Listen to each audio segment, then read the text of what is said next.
So today we will talk about how to measure pulse rate of a person from stored PPG data by applying moving average filter and first order derivative filter. So first we need to store the PPG sensor values in an array. After that we need to pass the PPG sensor values through a moving average filter and then through a first order derivative and find their zero crossings. A moving average filter calculates the averages of a window, but the window keeps moving forward as the time passes by. So what it does actually is that it removes all the noisy components and gives a smooth waveform. Now, to find the first order derivative, we just do pk, let the array be p, then we do pk plus 1 minus pk and find their zero crossing to find the maximas or the minimas. Now to find the pulse rate, what we can do is we can find the minimum average distance between two peaks and do 60 by that to find the beats per minute. So, but the problem here is that the first order derivative calculates both maximas and minimas, but what we require here is only global maximas. For global maxima, what we'll have is the first order derivative should go from positive to a negative derivative value. So here you can see one positive value yk minus 1 should be greater than 0, positive first order derivative, and then yk plus 1 minus yk should be greater than 0.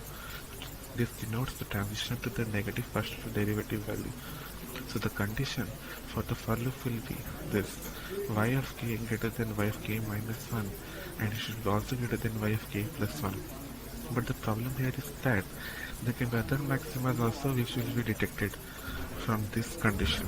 So what we will do, we will find the average peak value and use it as a threshold, and we will select all those peaks who have values greater than that threshold.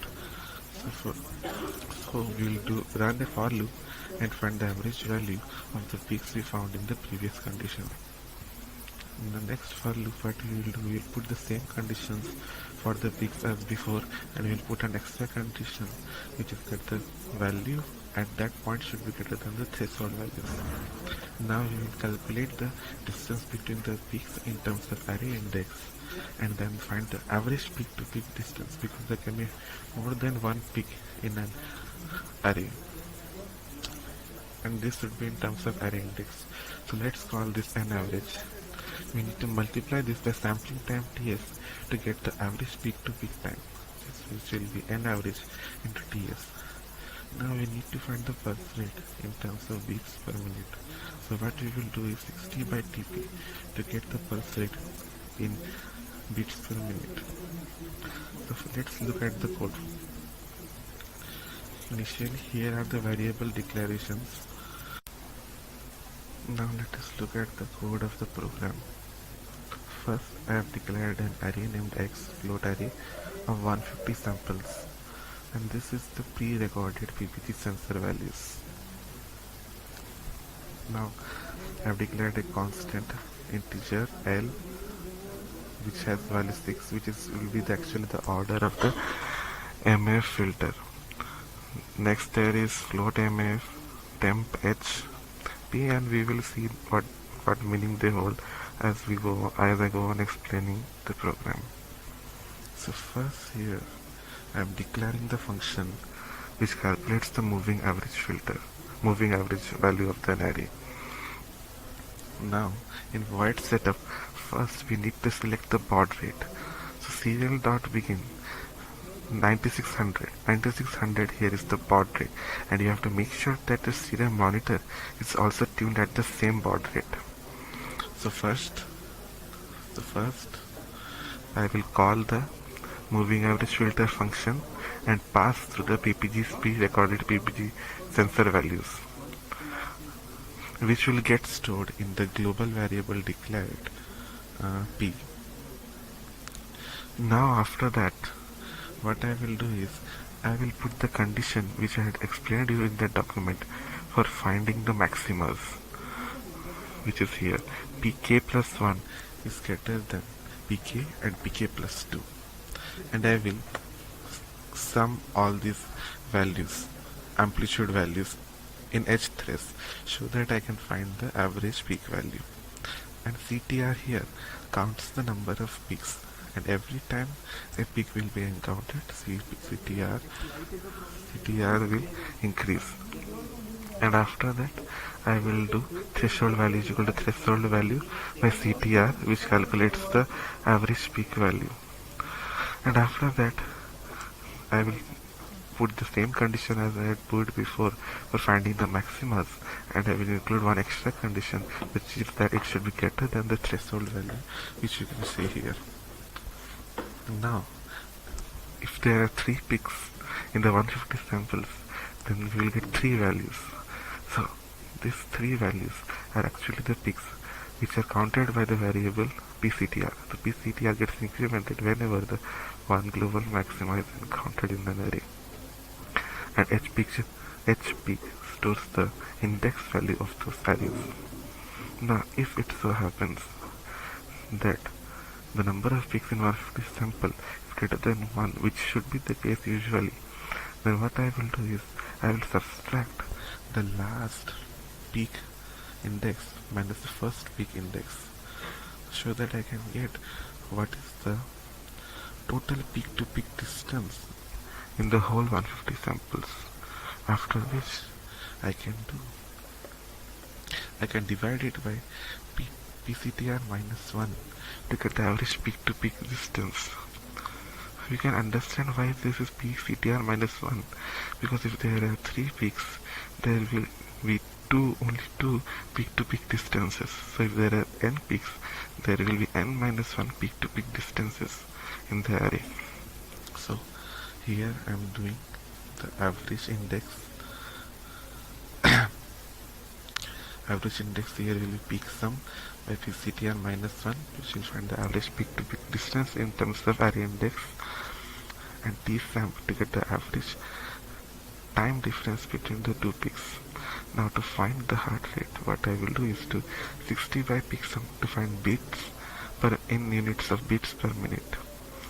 Now to print this, what I need to do, CL print xk, which was the original PPG sensor values, space, because I want to print 3 graphs together simultaneously. PK, which is the moving average filter array, and the derivative value, which is pk plus 1 minus pk. Now, after this graph is completely plotted using the for loop, I plot the pulse rate in the serial monitor. I have put this code in setup because there is only one array, and so there is no need to run it in the loop.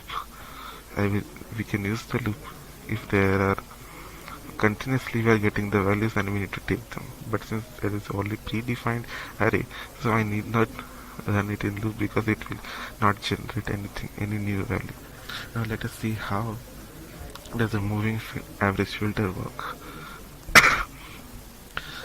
First, let me take the sum of, let temp be the variable which keeps the sum. Temp has been declared globally. Now what we'll do, temp will keep the sum of first L elements. So here is the program for that. Now let P of 0 be temp by L, which means the average of the first L values. Now what I need to do is I need to calculate the value, the average value from 1 to L plus 1. So I will go to 1 to L. So what I will do, I will first subtract the initial array index and then add the array index which lies L steps ahead. So that what I will get, because the rest of the elements will be same in the previous sum and the next sum. So here I have done temp is equal to temp minus x of k plus x of k plus L. And after that I will store that in the next array index p of k plus 1 by dividing it by L. So that what happens here is it calculates the average of every L elements, where this window of L elements keeps moving forward one step ahead as the counter of the for loop goes forward. So now let us look at how does it look actually. in the Arduino program. So here is the Arduino program. As you can see, I have declared the array, and you have all seen all of these things. Now let us run it and see what is the output.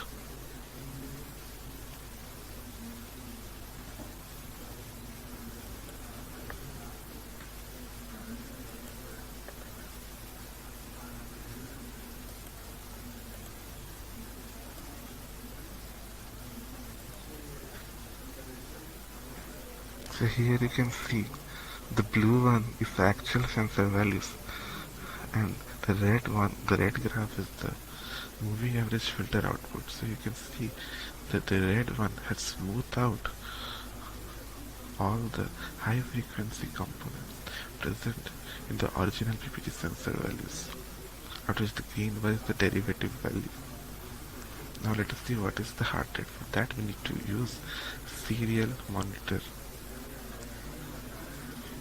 You can see all the PPG sensor values, and in the end we can see the pulse rate is 63.83. So I hope you understood how to calculate pulse rate from a predefined array of PPG sensor values. Thank you and have a nice day.